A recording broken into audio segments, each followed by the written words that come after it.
and everybody said, there's a fire, and I guess they were burning documents or burning papers, and I wonder what that's all about.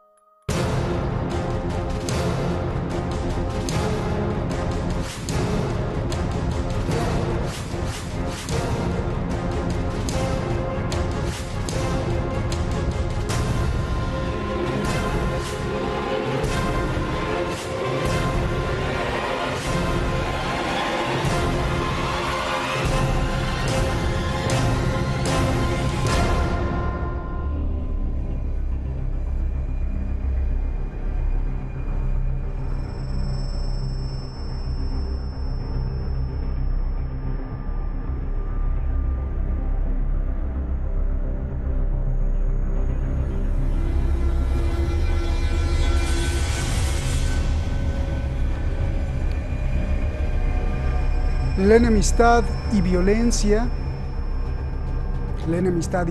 entre Estados Unidos y China llega a niveles jamás vistos en décadas.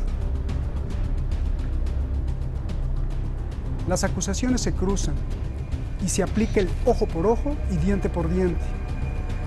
Quizá todo comience hace 3 años, cuando el presidente chino, dentro de la ciudad prohibida de Pekín, le dijo a Donald Trump: nosotros somos la civilización viva más grande y más antigua del mundo, más que Egipto, más que los persas, más que Latinoamérica, y somos los hijos del dragón.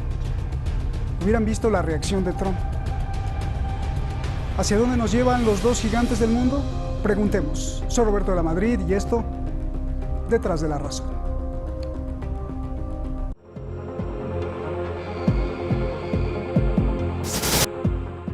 Fuego en el consulado de China, en Houston, Texas, Estados Unidos. No era un incendio accidental. Los funcionarios chinos estaban quemando todos los documentos confidenciales antes de irse. Horas antes, Estados Unidos le había dado la orden a China de cerrar el consulado. Estados Unidos denuncia que ese consulado era el epicentro del espionaje chino y que desde ahí el ejército de China reclutaba talentos para robarse los secretos científicos. Estados Unidos dice que el objetivo del Partido Comunista Chino es crear un destino común para la humanidad y recrear el mundo según sus ideas. Agentes del FBI tomaron el consulado.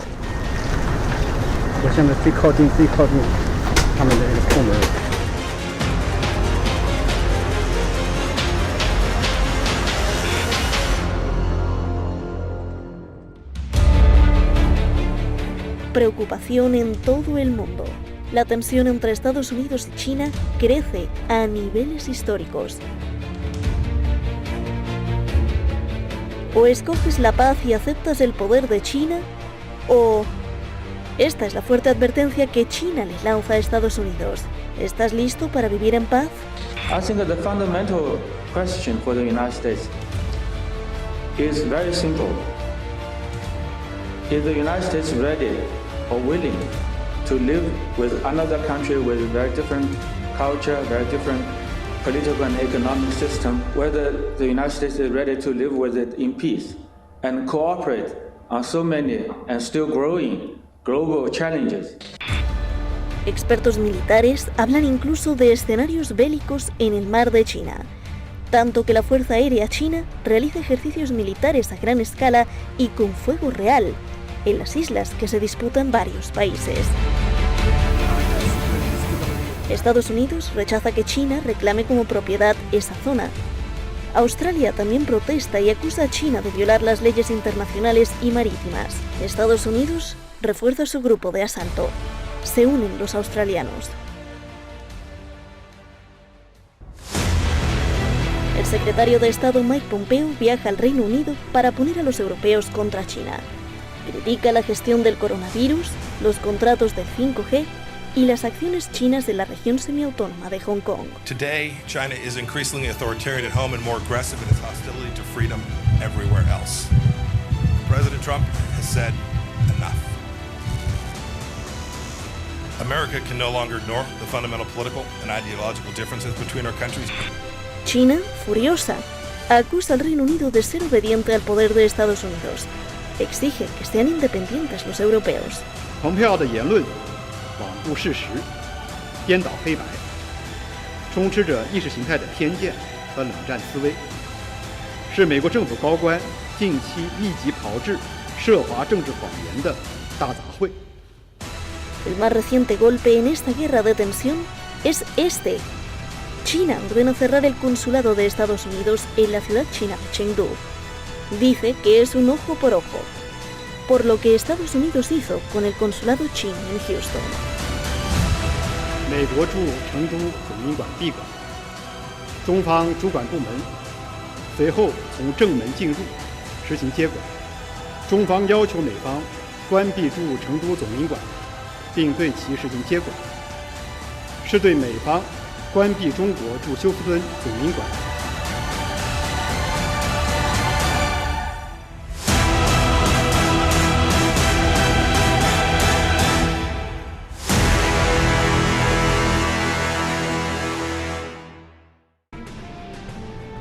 Muy elocuente la imagen de la orquesta siendo presidida por los dos, y es que así está el mundo, porque son los dos titanes.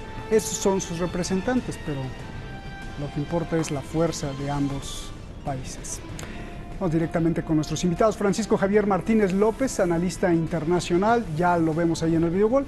Muchísimas gracias. Tenemos programa de lujo porque son verdaderamente dos maestros con sus diferentes visiones. Iñaki Gil de San Vicente, analista internacional en San Sebastián. Iñaki, un gran abrazo y qué gusto de verte y de, no sabes, el entusiasmo que paso por ganas de irlos a ver a los dos allá a España e intercambiar muchas ideas. Gracias. Francisco, comienzo contigo.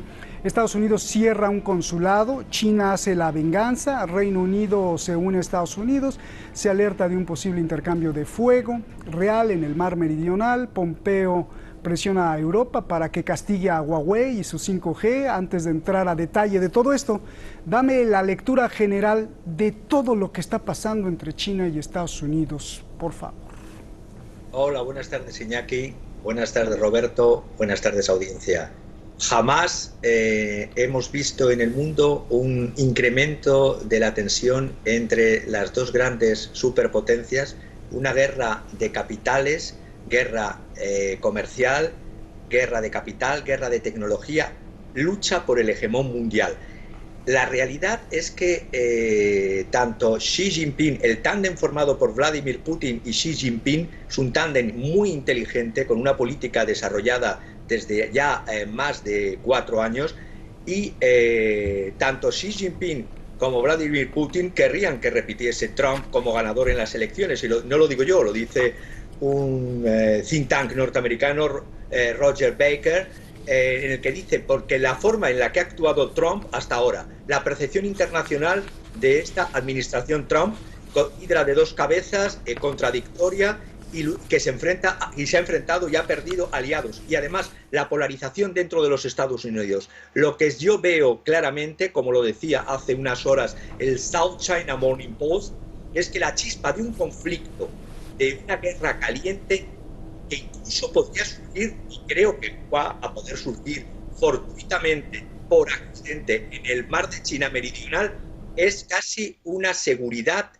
Pero también otro tratadista de la Rand Corporation dice que una guerra así no la ganaría Estados Unidos. Entonces, a 100 días de las elecciones, Trump, que además le dan por perdedor en estados claves, en los votos electorales, no votos directos del pueblo, es una situación muy a la desesperada de una potencia en decadencia y de una administración que ha debilitado como nunca a los Estados Unidos. Bien, Iñaki, pues dame la réplica. ¿Coincides con Francisco o qué no nos está diciendo o qué es lo que tú tienes que decir? Bueno, sí coincide porque es la tendencia que domina el mundo, ¿no? La tendencia hacia un enfrentamiento, hacia un endurecimiento de lo que se llama la Tercera Guerra Fría. Ya ha habido 2 guerras frías, la primera en los años 50 y 60, que empezó a paralizarse en los 70 con los acuerdos en los 80 de desarme nuclear. pero luego inmediatamente la Segunda Guerra Fría lanzada por Reagan con la Guerra de las Galaxias, etcétera, ¿no? Estaríamos en la tercera. Yo creo que hay un problema más de fondo en todo esto. Estoy de acuerdo con lo que se ha explicado, pero creo que hay un dato que es extremadamente inquietante y al cual China es muy consciente de este dato y está tomando medidas con mucha antelación. Y es que la política internacional de la administración Obama, que era muy silenciosa, muy sigilosa, muy cínica y muy hipócrita, no era tan brutal, tan de matón de barrio como es la de Donald Trump, había previsto que para el año 2020 el 60% del ejército norteamericano, fundamentalmente su marina y su mejor equipamiento militar, el 60%, estuviera ya acercando a China. Esto no es una decisión solamente de Trump. Lo que pasa es que Obama lo estaba haciendo de una forma mucho más disimulada, mucho más astuta, mucho más invisible. Los chinos eran conscientes, los rusos eran conscientes, pero aparte de ellos, de esos servicios internos de la inteligencia de estos países y de pequeños grupos de analistas que se mueven no solamente estudiando la situación económica, sino también la situación geoestratégica, la situación mundial, etcétera, ¿no? Aquí realmente viene el problema, uno de los dos problemas, ¿no? Lo que está haciendo Donald Trump, y de aquí viene la rabia de los republicanos, es hundir toda la estrategia preparada con paciencia por los demócratas de Obama, tendente a que sin que China se diera cuenta, sin que nadie se diera cuenta o se dieran cuenta tarde, poder asfixiar a China y poder asfixiar a Rusia, ¿no? Y aquí viene el segundo factor, el segundo problema. La estrategia de Obama tuvo un fallo, y es no darse cuenta que China es un país que tiene como mínimo 3.000 años de diplomacia internacional. Se las tuvieron que ver con todas, ¿no? Hombre, con pequeños países como eran Vietnam, pero con un gran imperio en su origen como era el imperio mongol, ¿no? Y tuvieron que hacer virguerías, perdón por la expresión, tuvieron que hacer malabarismos de todas partes, ¿no? Y sobre todo, fundamentalmente, a partir del desarrollo de la economía de mercado, China ha sufrido un golpe tras otro, hasta las guerras del opio, ha visto cómo Japón ha sido invadida a finales del siglo XIX por las cañoneras norteamericanas, obligando a Japón a todo lo que se le obligó, que desencadenaría la Segunda Guerra Mundial, etcétera, ¿no? Y por tanto China se dio perfecta cuenta muy pronto, que lo que estaba buscando no solamente Obama, sino la economía norteamericana, el poder norteamericano, era llevarla a un callejón sin salida, como había llevado a un callejón, y concluyo con esto, como había llevado a un callejón sin salida a Japón. Japón era un contrincante económico durísimo en los años 70 y en los años 80 contra Estados Unidos, y poco a poco Estados Unidos lo fue marginando, o como Estados Unidos sacrificó a los 4 dragones asiáticos. Acordémonos la crisis de 1996-1997, donde millones de personas de Tailandia, Malasia y otros países cayeron en la extrema pobreza, en el hambre, porque decididamente Estados Unidos y Occidente decidieron cortarle el grifo y no permitir que esas potencias económicas siguieran creciendo, ¿no? Todo eso lo estudió China, toda la historia, todo ese procedimiento lo estudió China, y China se estuvo preparando con antelación. Si ahora hay un recambio y vuelve la administración demócrata con cualquiera, si hay un recambio, China se encontraría frente a dos posibilidades. Un endurecimiento duro, brutal, de la política de Donald Trump realizada por un gobierno demócrata, o un endurecimiento astuto norteamericano que pediría oxígeno, pediría aire, ralentizaría la presión, pero continuaría con ella. No lo va a dejar Estados Unidos. China es consciente de eso. El discurso de Pompeo hace muy poco, que luego comentaremos, va por ahí, pero para intentar que sea Trump el que endurezca la estrategia. Bien. Francisco, lo que tengas que decir, y además, ¿por qué Donald Trump querría echarle a perder todo el juego planeado por Obama de asfixiar a China? Y para que se diera cuenta, ahí sí no entiendo, o me lo explicas para que también me lo explique Iñaki. Un explanificador militar del Departamento de Defensa de los Estados Unidos, es decir, poco sospechoso de ser del otro lado, y además trabaja para la RAND Corporation, que sepamos, la RAND, la Research and Development Corporation, es, por así decirlo, el cerebro del Pentágono. Pentágono, los militares ponen la fuerza bruta y instituciones como Rand Corporation ponen las planificaciones, los estudios. Bueno, pues este hombre lleva estudiando desde hace ya, bueno, lleva trabajando toda su vida para la Rand Corporation.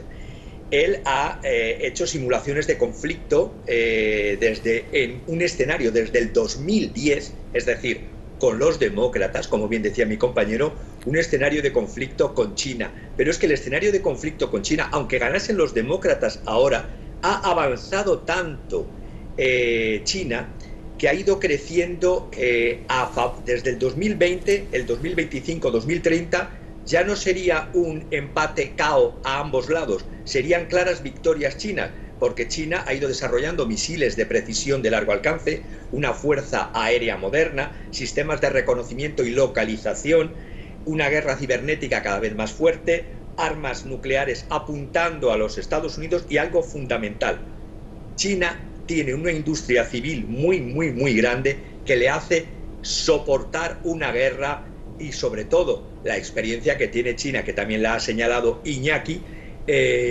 fue la primera potencia económica mundial hasta el siglo XVIII con las guerras del opio. Se dejó por otros anglosajones arrebatar, en este caso Reino Unido, el poder de los mares, pero China ha resurgido gracias a los capitales. Pienso además en un ejemplo, Alibaba Group. Alibaba Group, el consejo de accionistas que tiene es un multimillonario con carné del Partido Comunista, que es Jack Ma, con una fortuna en Ford calculada por Forbes de más de 37.000 millones de dólares, pero a su vez también tiene como socio a un taiwanés que tiene una fortuna de 12,6 millones y este no es del Partido Comunista. Y luego están japoneses metidos también, como puede ser SoftBank y como puede ser Altaba. Con esto ¿qué quiero decir? La imbricación que hay entre las economías, por así decirlo, de Asia, por supuesto, e incluso de la economía de Estados Unidos con China es tal que no tiene parangón con la que tenía los Estados Unidos con la Unión Soviética. Por lo tanto, el poder de China increciendo ha venido a quedarse y a desplazar el hegemón. Por lo tanto, aunque ganasen los demócratas, han dejado pasar el plazo de ese enfrentamiento que buscaba Obama antes. ¿Qué es lo que me decías de lo de Trump-Obama? Trump ha querido hacer una política de diferenciación, sí o sí, contra Obama, pero había cosas que su propia administración era seguidora de las políticas de Obama. La política de Trump ha sido una hidra de dos cabezas. Lo mismo estaba con Japón que estaba con Corea del Norte, pero sin llegar nunca a nada, porque ha sido una pura contradicción entre una cosa y otra. Todo esto antes del COVID. La gestión del COVID-19 y el hundimiento económico todavía en recesión. La Unión Europea estamos en recesión. Estados Unidos está en recesión. China ya ha pasado de tener un crecimiento negativo en el primer trimestre a estar ahora en un 3,2% de crecimiento. Por lo tanto, eso pasa factura a cualquier administración. Y Trump ha caído en la trampa de que su discurso era uno, pero los que formaban consejo o su administración estaban enfrentados y dinamitándole desde dentro a él mismo. Bien, Iñaki, dos preguntas. ¿Por qué Donald Trump querría echar a perder ese plan que dijiste tú? ¿Y por qué expertos militares alertan que es cuestión de días para que haya un enfrentamiento militar de baja o mediana escala en el mar de China Meridional? Que si hay este conflicto, ¿cuáles serían las consecuencias, por favor? Bueno, porque por una parte Donald Trump representa un sector de la clase rica, la clase, lo que se llama habitualmente burguesía, a un sector que ha sido desplazado del poder prácticamente desde los años 80 y cuyo último representante fue el presidente Donald Reagan, ¿no? Es en el sector pues de las grandes fábricas de coches, de las grandes fábricas de productos manufacturados dentro de Estados Unidos. La ciudad emblemática era la hoy empobrecida Detroit, que prácticamente parece ser ya como una conurbación de un país de esos que llaman tercer mundo, con un nivel de pobreza increíble, etcétera, etcétera, ¿no?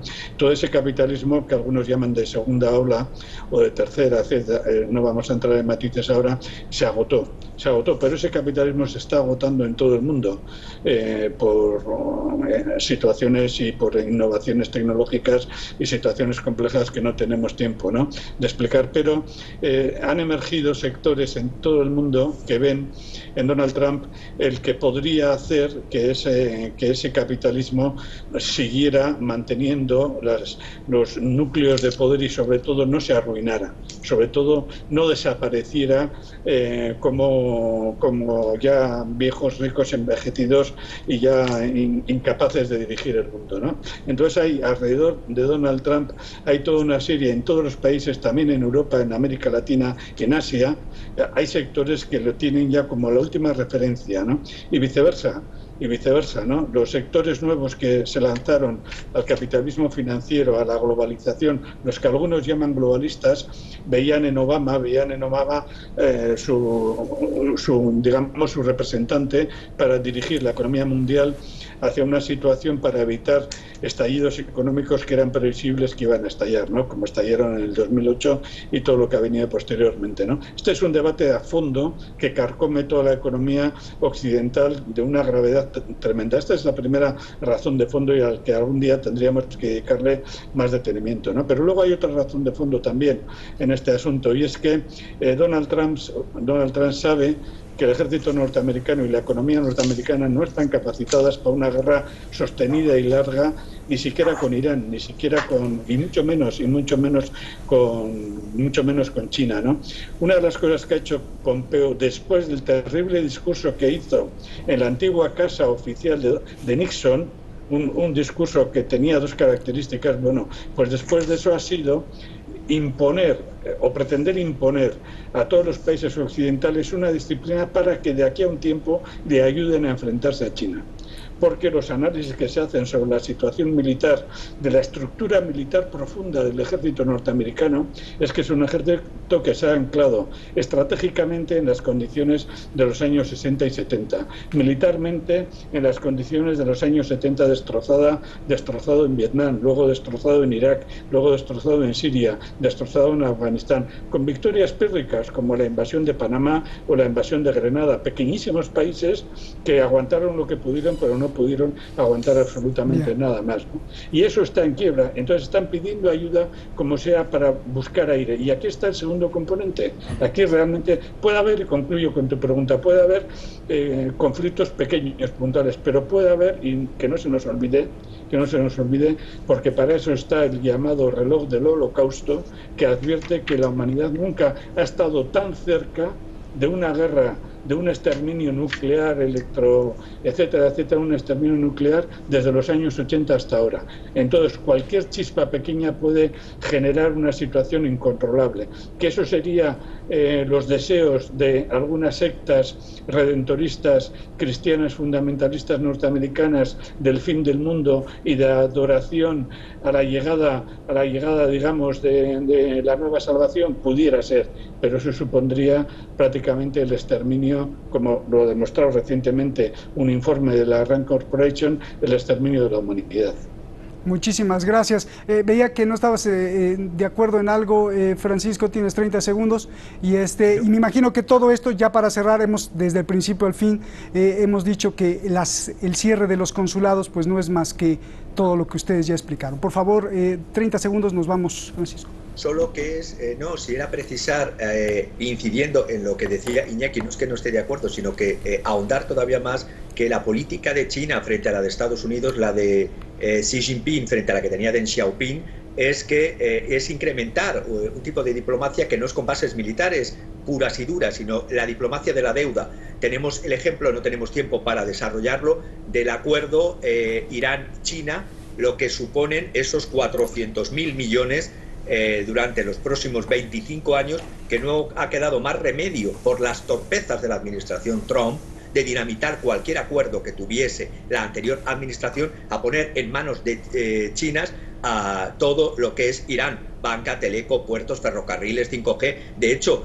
el puerto de Chabahar, que se iba a desarrollar con la India, y el ferrocarril de Chabahar a Zaidan, que se iba a desarrollar con la India, yo creo que va a ser barrido por todo lo que es China Overseas Port Holding Company, es decir, la industria de puertos china, para desarrollar todos estos puertos desde China, por China, y estos 400.000 millones en esta diplomacia de la deuda, que eso sí es capitalismo financiero de Estado, pero capitalismo financiero. Gracias a los dos. Excelente programa. Gracias, Iñaki. Un abrazo gigante. Gracias.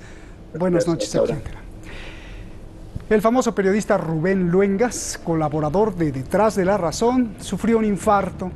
Les agradezco mucho a ustedes toda su solidaridad que han mostrado en el fin de semana. Ya me reporta a él que está mejorando. Unamos nuestras buenas vibras para que se recupere y esté pronto con nosotros. Y también, ya que unimos oraciones o meditemos o concentrémonos de acuerdo a sus creencias, en sus creencias o no creencias, oremos en un mundo mejor, ¿no? Sin guerras, sin insultos ni violencia. Sí podemos. Aliviate ya, Rubén, mi hermano. Buenas noches.